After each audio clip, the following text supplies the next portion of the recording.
não está autorizando tratamento, o que eu faço e tal. E aí que é aquela coisa do dia a dia que afeta mais diretamente a vida. Podemos? Vamos voltar? Mas Vai e E a até gente 9h30. pode falar também dos sentimentos que invadem a pessoa que está passando por um tratamento de câncer. Ok. E prevenção, com certeza. Então vamos lá. Então vocês foram residentes. Foi minha R+. O que é isso? Ela foi na minha frente. Ah, é? Eu fui caloura dela. Você deu trote nela? Não, por aqui. Não, calma, a gente já tava na residência. Chega. Chega de trote. Então vamos lá. Pensou, né? Tem uma mágoa aí? Não, de jeito nenhum. Faltou foi festa, né? E estamos de volta com a Revista Justiça, última hora, segunda-feira, 8 de abril de 2024. Agora 9h04. Revista Justiça, debate. Segunda parte do nosso debate, Dia Mundial de Combate ao Câncer. A data é celebrada hoje e serve para conscientizar a população sobre os cuidados da prevenção dessa doença que mata pessoas em todo o mundo. Estou aqui com a doutora Fernanda Seabra, médica dermatologista, especialista em cirurgia micográfica de mostra, mestra em melanoma, também a doutora Paula Luz Estocco, dermatologista, que tem pós-graduação em longevidade saudável. Temos também a psicóloga e psicoterapeuta com 30 anos de experiência, Ana Lúcia Palma. E está conosco também o doutor Fabrício Reis, advogado especializado em direito à saúde dos pacientes, vice-presidente da Comissão de Saúde da OABDF. Doutor Fabrício, começo essa meia hora com o senhor. Tratamento, o que o nosso ouvinte tem, o que a lei obriga para que esse paciente tenha o tratamento adequado? Então, Pública e privada. Público e privado, né? São realidades bem distintas, né? Como eu falei no bloco anterior, né? No âmbito privado, os pacientes acabam tendo um pouco mais de acesso, porque a demanda ela não é tão reprimida quanto se tem no SUS, principalmente, né? Então, até pela questão mesmo do próprio acesso, né? Ter um plano de saúde ou não, ter possibilidade financeira de onde arcar, né? Então, querendo ou não, afrouxa um pouco o gargalo ali. Não falando, claro, que não se tem dificuldades também, né? Mas é claro que quando ele vai para o SUS, aí sim que a realidade realmente, as dificuldades vão se aflorando bastante, né? Então, falando na realidade aqui bem de Brasília, nós tivemos um momento que a fila do câncer aqui de tratamento estava colapsada completamente, né? Tipo assim, o SUS ele não estava tendo de fato a condição de lidar com aquela quantidade de demanda, né? Principalmente quando depois você teve a mudança de entrega da especialidade para o HMIB também, que sobrecarregou ainda mais as outras referências, né? Então a gente tem uma série de direitos, como falei, mas que a gente tem essa dificuldade de concretização, né? Então um dos direitos mais importantes, no meu entender, é a questão da lei dos 60 dias, né? Que é isso, em 60 dias o paciente já tem que estar com o seu diagnóstico fechado e o tratamento já iniciado. E não começar o tratamento até depois de 60 dias, né? Mas já está em tratamento. Isso é um dos principais gargalos quando a gente vai falar do SUS especialmente, né? E acaba gerando, então, uma certa procura maior do judiciário nesse sentido para paciente com câncer, para o início do seu tratamento e para o acesso a medicamentos, que é também um dos direitos do paciente com câncer, seja, né, de pele ou de outros tipos, né? É de ter acesso aos medicamentos, seja pela farmácia popular ou pela farmácia de alto custo normalmente também, que acaba sendo uma outra realidade que se torna uma grande dificuldade, porque o direito está posto, mas quando o paciente chega lá para ter acesso, não está conseguindo acessar aquele medicamento. A gente tem que entrar na justiça, obrigar o Estado a comprar aquele medicamento, tem toda uma discussão de viabilidade econômica, porque está gastando muito dinheiro com um paciente só, toda uma discussão que dura aí anos. Mas fato é, como a doutora falou, né, do outro lado tem uma pessoa, e a gente tem que buscar o seu bem-estar, a sua dignidade, a sua plenitude de vida. Outra realidade também que a gente enfrenta é da dificuldade de se encontrar a internação em momentos mais dificultosos e também o acesso a cuidados paliativos também. Isso tudo no âmbito do SUS, né? A gente tem muita essa dificuldade porque infelizmente o sistema não está dando conta da demanda. A demanda de câncer no SUS é uma demanda muito, de fato, muito pesada, né? Levando-se em conta todas as outras demandas pesadas que também se tem. Já na área privada... Vou deixar a área privada para o senhor contar daqui a pouquinho. Claro. Enquanto isso, vou perguntar aqui para a doutora Ana Lúcia Palma sobre sentimentos que envolvem o diagnóstico. Doutora Ana Lúcia, todo paciente que tem um diagnóstico precisa ter um apoio psicológico? O que passa nesse turbilhão de pensamentos numa situação como essa? Eu gosto de usar a expressão tobogã psíquico. Tobogã psíquico. Porque a pessoa entra numa circular, né, num tobogã, hora tá bem, hora tá mal, hora ela sente medo, hora ela sente tristeza, depois ela sente raiva, em alguns momentos até sente raiva da proteção divina, começa os processos de barganha, né, por que comigo, muito medo de futuro. Então, todo mundo precisa de terapia. Eu me sinto um pouco desconfortável de bater o martelo e dizer, sim, todo mundo precisa de terapia, mas uma coisa é certa, todo mundo precisa de apoio. E uma psicoterapia não deixa de ser um apoio importante, né? Se for possível, ter uma psicoterapia individual para o paciente, uma terapia de grupo familiar para os acompanhantes, né? Alguns grupos de apoio existem na cidade, gratuitos, outros grupos que não dão apoio psicológico diretamente, mas dão apoio com relação aos autocuidados. Às vezes é um grupo que faz perucas, outro grupo que ensina a usar lenços, né, de uma forma mais estética, outros grupos com pessoas que já passaram e passam pelo mesmo problema, né? Nós temos pacientes que estão há 14 anos carregando um câncer que começou no pulmão e que vai tratando com tratamentos alternativos, às vezes, né, tratamentos que ainda não estão qualificados no Brasil, mas que elas fazem parte de outros tratamentos. Então, assim, tratar de continuar a dar qualidade de vida, e quando eu falo qualidade de vida, não é só da vida com câncer, uma vida no que pode ser normal também para essa pessoa. Há aspectos de normalidade para uma pessoa que também é paciente de câncer. Ainda me vem aquela pergunta, uma pessoa que tem um apoio psicológico, que encontra um sentimento para continuar nesta luta, nesta vida, isso ajuda até nessa condição, porque senão a pessoa perde a batalha mais cedo? Sem dúvida, o mais importante é encontrar significado, né?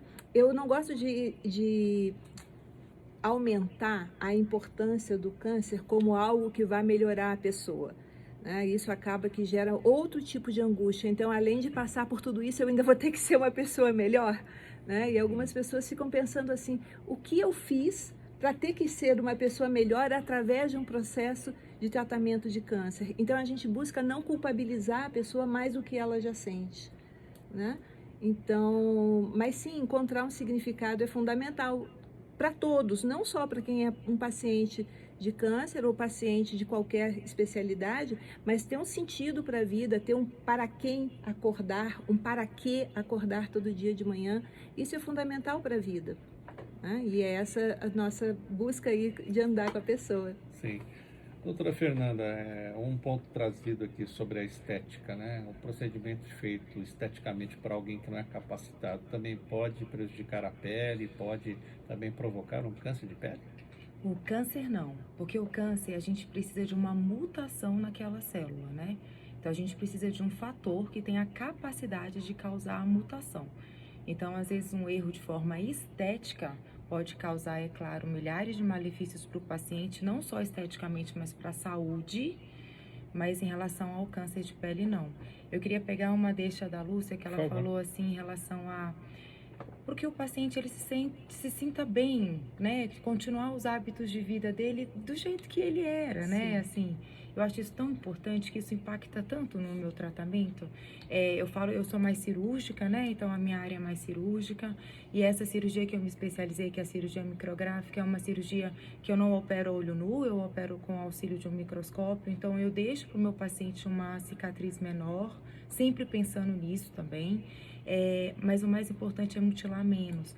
Eu recebi um caso de um paciente, de um colega oncologista, que ele tinha pelo menos uns 20 focos de câncer de pele, assim, o nariz inteiro, aí perto do olho todo, essa parte inteira da bochecha, pegava um pouco do pescoço. Eu falei, gente, a minha cirurgia, a minha especialidade, que é a cirurgia micrográfica, infelizmente, eu não vou ajudar esse paciente. Eu vou tirar metade do rosto dele. Ele vai viver como depois? Esse paciente é um paciente que não vai sair de casa. Então, assim, hoje, graças a Deus, a gente tem outras alternativas para esses cânceres de pele que são localmente avançados, que infelizmente, então, Fabrício, que é só judicializando que a gente consegue pelo SUS, né? Que é como se fosse um quimioterápico, mas a gente chama de imunoterapia, o semiprimab, o esmodegib, a gente não tem à disposição no SUS. E a gente só consegue judicializando. Eu estou com um caso agora de um paciente que está tentando via SUS, pela justiça, só que infelizmente sem muitos resultados. Você traz a questão da mutilação e esse é uma questão social muito grave também que acompanha o paciente de câncer, porque muitas vezes as pessoas em volta não querem nem falar a palavra câncer, então quando ele chega passam a falar baixinho, aquela doença, ou falam nas entrelinhas, não pronunciam a palavra e ele começa a se sentir com preconceito contra ele e estigmatizado. E muitas vezes o câncer não deixa mais uma sequela física, né? Sempre deixa alguma coisa, alguma cicatriz, mas uma sequela grave moral pode se instalar, né? Uma lesão psicológica grave. E assim, imagina o mesmo cenário, por exemplo, um câncer de pele na ponta de um nariz, de um paciente de 30 anos e um paciente de 80. Sim. Quem vai sofrer mais? Assim, Sim. quando eu for tirar aquela cicatriz, dependendo da cicatriz, né? Então, quem vai sofrer mais? Um menino de 30 ou um senhor de 80? Então, assim, eu tenho que pensar na vida do paciente como um todo, né? Claro. E ele trabalha com o quê? Ele trabalha com o público? Exatamente. Né? Então, assim, sempre pensar no paciente e também até a forma de reconstrução, sabe? Às vezes você fala assim, eu vou fechar esse nariz assim, assim. Aí você pensa assim, não, gente, esse paciente, às vezes, ele é muito idoso. Ele não tem uma rede de apoio que vai conseguir fazer esse curativo sempre para ele todos os dias. Como que esse paciente vai lidar com essa reconstrução? Aí você fala, não, para esse paciente eu vou fazer uma coisa mais simples. Sim. Vai dar tudo certo. E vai dar tudo certo. Então, sobre isso que eu achei importante, que as outras levantaram essa questão estética, né? Que eu gosto sempre de pontuar como que ela é importante, ela tem tanta de fato, uma importância tão grande que já existe até um reconhecimento do próprio judiciário, que é chamado dano estético, né? E para algumas pessoas que são críticas dessa linha de entendimento, às vezes acham que é assim, é um capricho, uma vaidade, uma bobagem. A pessoa está mais preocupada com a aparência do que com a saúde. E não é bem assim, principalmente na sociedade que nós temos hoje, que ela é totalmente inserida e dependente, por exemplo, de rede social. Né? Então, assim, a sua aparência e a sua apresentação enquanto pessoa, ela tem uma importância hoje que não tinha uma importância, assim, uma prevalência e uma influência na sua vida que até 20, 30 anos atrás não se tinha, né? E não apenas na rede social também, a doutora falou muito bem, né? Desses estigmas psíquicos, morais, familiares, né? Da pessoa não se sentir incluída mais, se sentir à parte, se sentir talvez ali num certo preconceito por conta de uma alteração muito significativa na sua aparência. Então, essa é uma pauta que ela tem que ser muito discutida assim, sempre levada muito a sério e não levada para o lado do capricho ou da vaidade, porque é um aspecto importante e muito presente da vida mesmo, né? E tem que ser muito considerado na medicina também. Doutora Paula, aproveitando um caso que a doutora Fernanda trouxe, a pessoa com muitos pontos, isso poderia ter sido evitado? Eu acredito que a gente trouxe bastante informações relevantes de casos já tem um diagnóstico, né? Nós temos uma rede de apoio, tanto psicológico quanto no jurídico, mas acredito que uma forma de a gente reforçar todas essas informações é a prevenção. Quando a gente fala de câncer de pele, a gente consegue um tratamento mais tranquilo e muito mais eficaz quando essas lesões são pequenas, em menor número. Então, realmente vale a pena um reforço na prevenção. Nós temos o sol como um grande ponto de importância, mas eu acredito que a gente precisa ter até um equilíbrio para a gente não ficar uma sociedade muito heliofóbica. Acredito que o sol, ele traz seus benefícios, tanto para o bem-estar, né? Quem nunca fala que se sente muito melhor num dia ensolarado, quando está muito triste ou cansado, quer ir para a praia. Então, fazer as pazes com o sol, saber que ele traz muito benefícios, tanto para a nossa saúde mental, quanto física, via produção de vitamina D, por exemplo, mas a gente tem que fazer essas pazes, mas também uma relação de responsabilidade. Então, quando a gente fala de recursos, às vezes, né, filtro solar acaba sendo caro, eventualmente, reforçar na tecla que as barreiras físicas são muito eficientes também.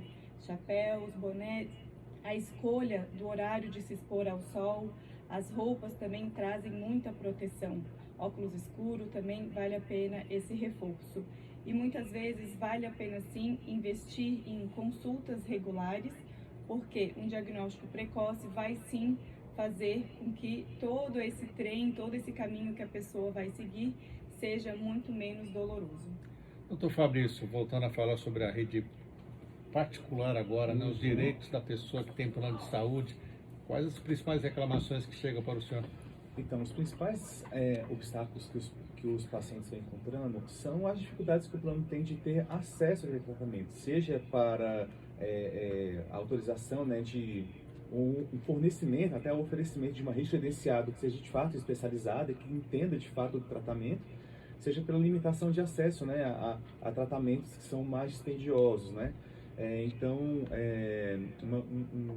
uma questão assim que tem acontecido em muitos planos de saúde, isso não é uma questão especificamente do câncer, tão pontualmente, mas se acaba afetando também, que muitos planos de saúde estão mudando as suas redes credenciadas de uma hora para outra. Alguns planos estão criando seus centros próprios, né, seus centros clínicos próprios, tirando a rede credenciada para que a pessoa vá para o seu próprio centro clínico, mas lá não tem todas as especialidades. Lá você não vai ter uma pessoa, um oncologista, eventualmente, um dermatologista que tenha de fato uma especialidade para um câncer específico e tal.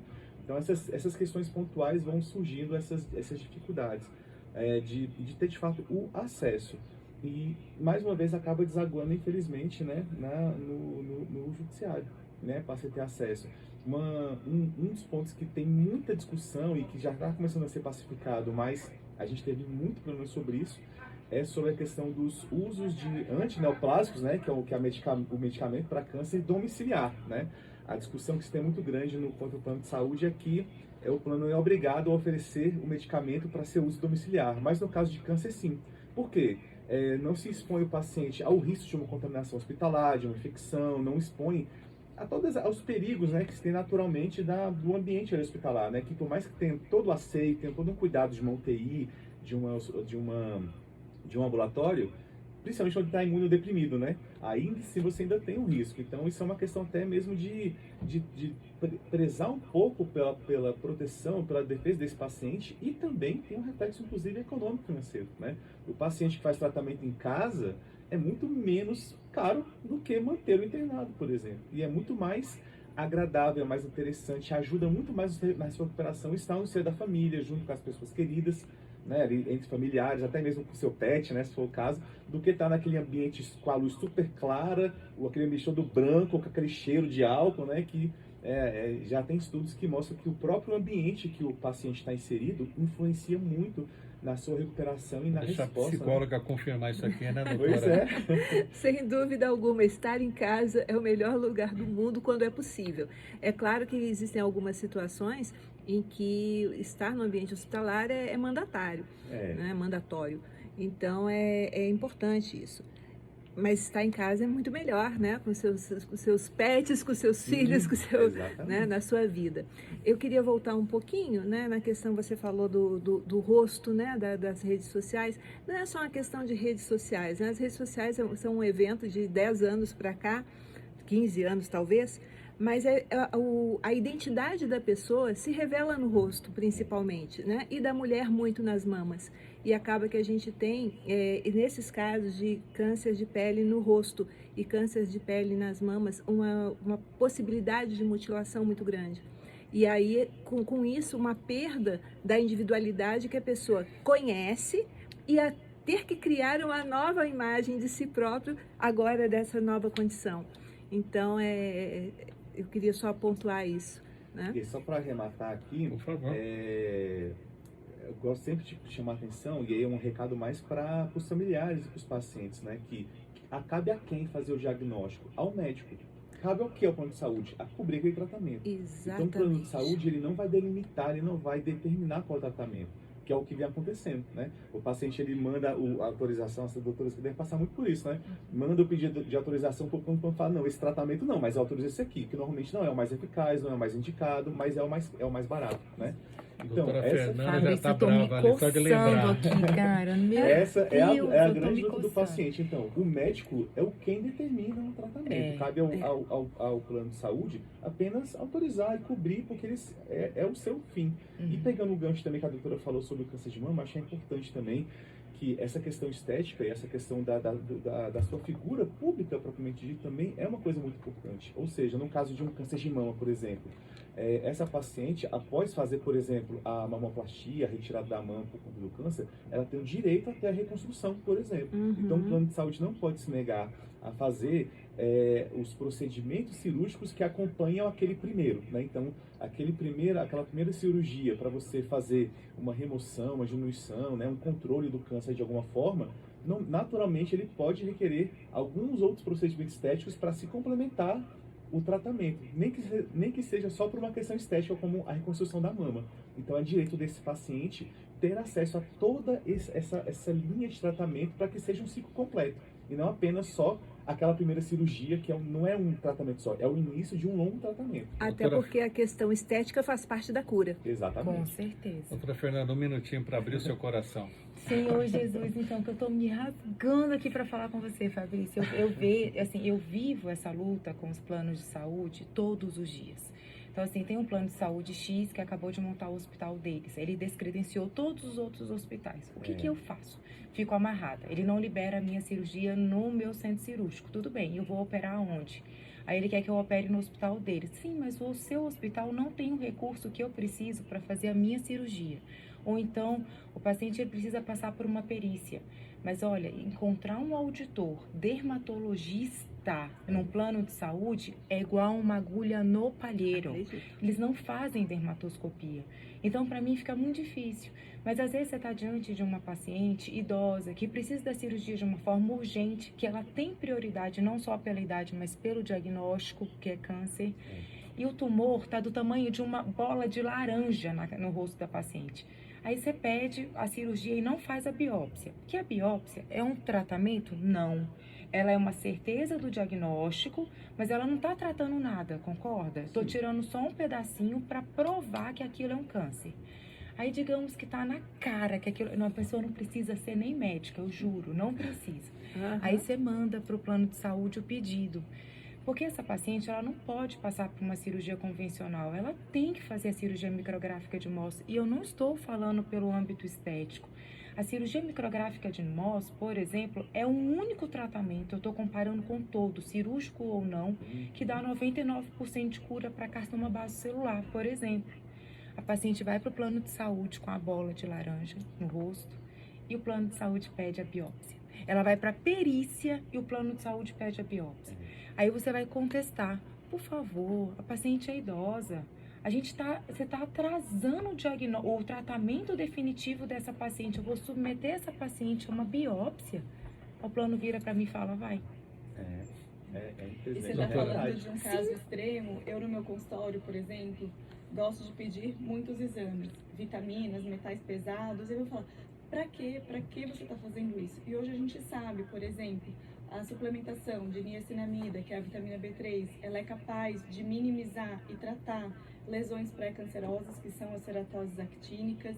É muito conhecido a relação do arsênico com a formação de câncer de pele. E hoje os planos de saúde dificultam até o pedido desses, entre aspas, simples exames de sangue. Tem um plano de saúde que faz que eu faça um relatório enorme. Meu aconselhamento jurídico foi, nunca preencha isso, vocês não podem, como médicos, sucumbir a esse pedido. O meu posicionamento nesse momento é, querido paciente, você está aqui na minha frente, eu posso imprimir o seu prontuário, eu entrego em suas mãos e você vai dizer o que você quer revelar da sua condição de saúde para o seu plano de saúde. Eu, como profissional médico, eu nem tenho direito de revelar ao plano de saúde o que o paciente tem. E isso está acontecendo. Então, muitas vezes a gente tem um jargão que é trabalhar para o plano de doença. E eu gosto de trabalhar em promoção de saúde, prevenção. Então, muitas coisas que parecem simples não são.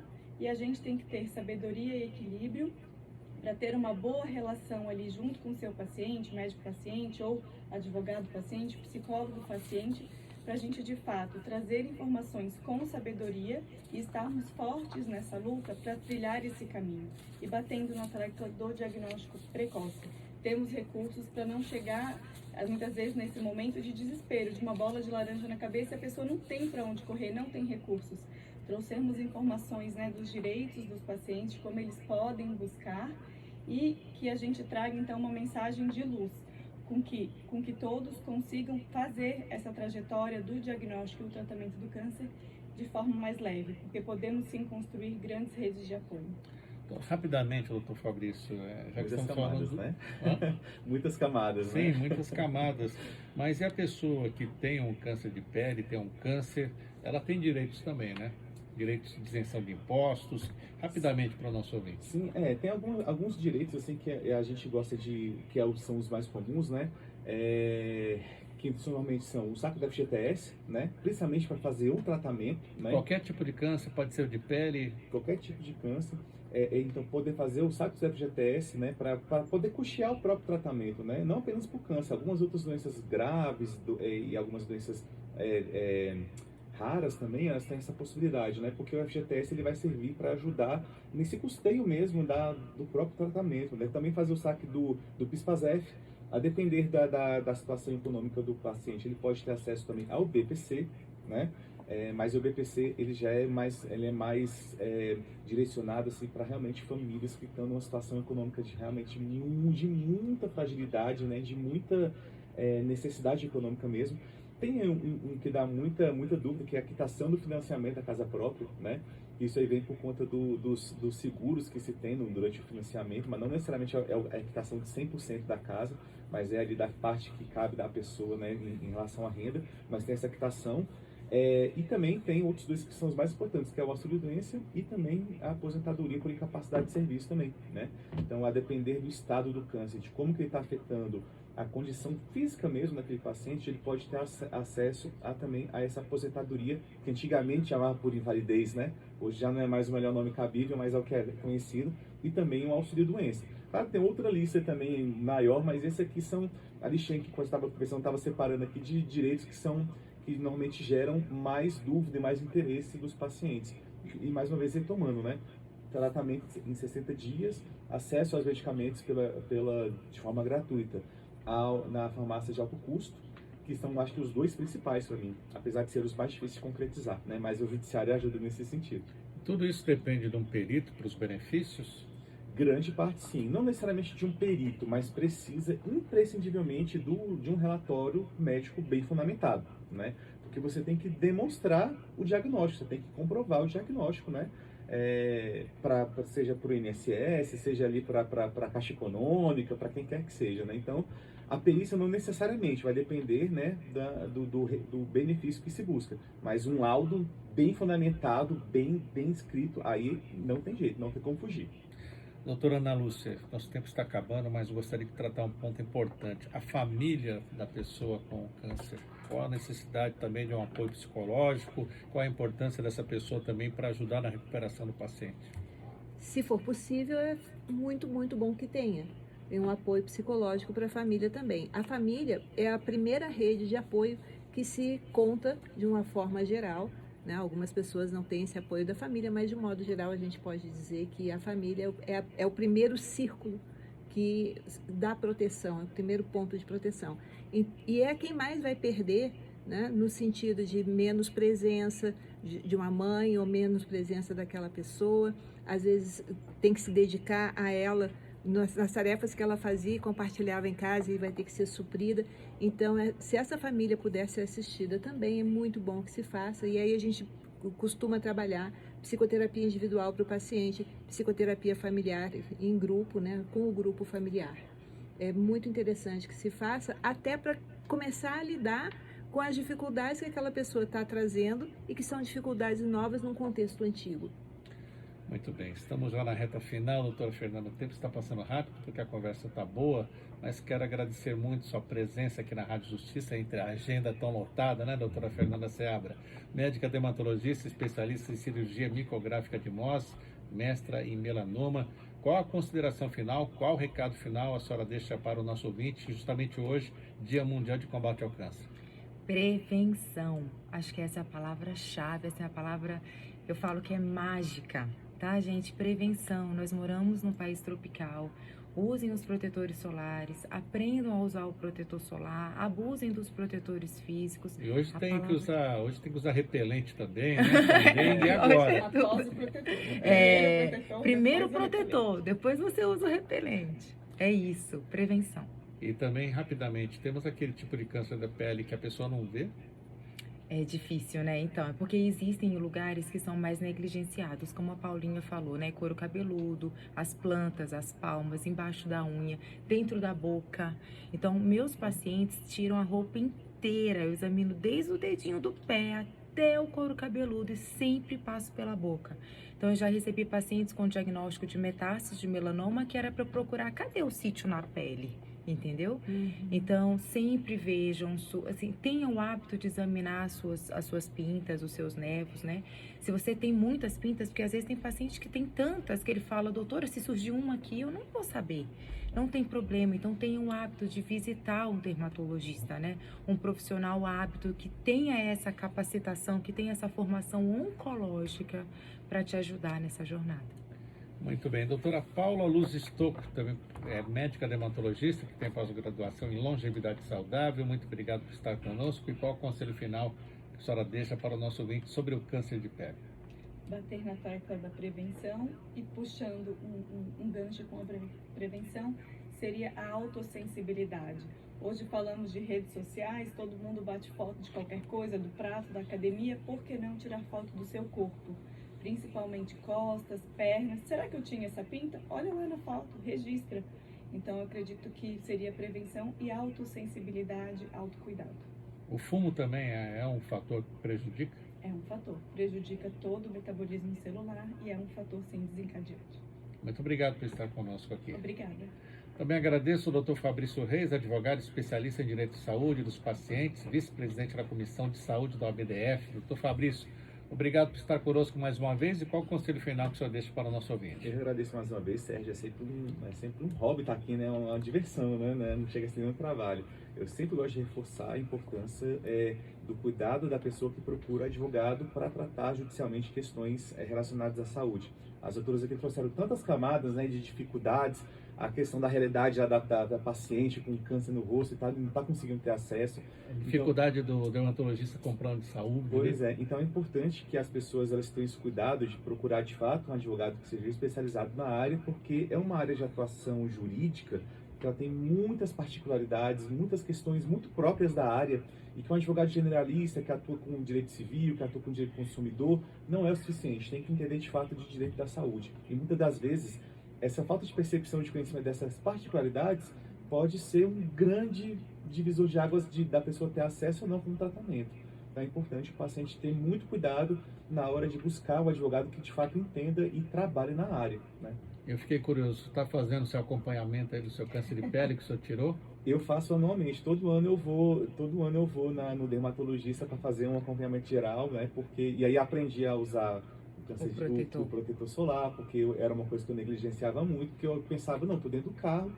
Então, assim, no carro não se pega tanto sol, achava que, né, tinha a proteção do carro, mas não era o suficiente. Tem que botar películas, pelo menos, nos vidros, né, doutora? Você sabe que o UVA passa? Pois é. Não produz vitamina D e envelhece. É o pior sol de todos. Pois é. Então, assim, aprendi literalmente na pele, né? Literalmente. Na pele. Doutora Ana Lúcia Palma, obrigado por estar conosco, psicóloga, psicoterapeuta com 30 anos de experiência. Qual o conselho final, a consideração final? O tratamento do câncer não é o fim do caminho, né? É só o caminho e que deve ser tratado. As 3 palavrinhas mágicas, né, que a doutora trouxe, prevenção, as nossas são dignidade, resiliência e esperança, né? Então, rede de apoio, seguir direitinho o que os médicos falam. O Fabrício traz uma parte importantíssima. Tenha psicólogos, tenha profissionais de verdade, profissionais que valorizem, que tenham estudado para valorizar a vida do ser humano. Muito obrigado aos nossos convidados. Onde buscar assim, dicas sobre prevenção? Redes sociais? Então, a SBD faz muita campanha, a Sociedade Brasileira de Dermatologia, o Grupo Brasileiro de Melanoma. Então, a gente pode acompanhar pelo Instagram da Sociedade, da SBD nacional e da regional. E a gente pode acompanhar também pelo GBM, o Grupo Brasileiro de Melanoma, dá muita informação, eles fazem posts maravilhosos. Muitas vezes quantidade não é qualidade, né? Então saber aonde procurar para ter Exato. informações seguras e relevantes.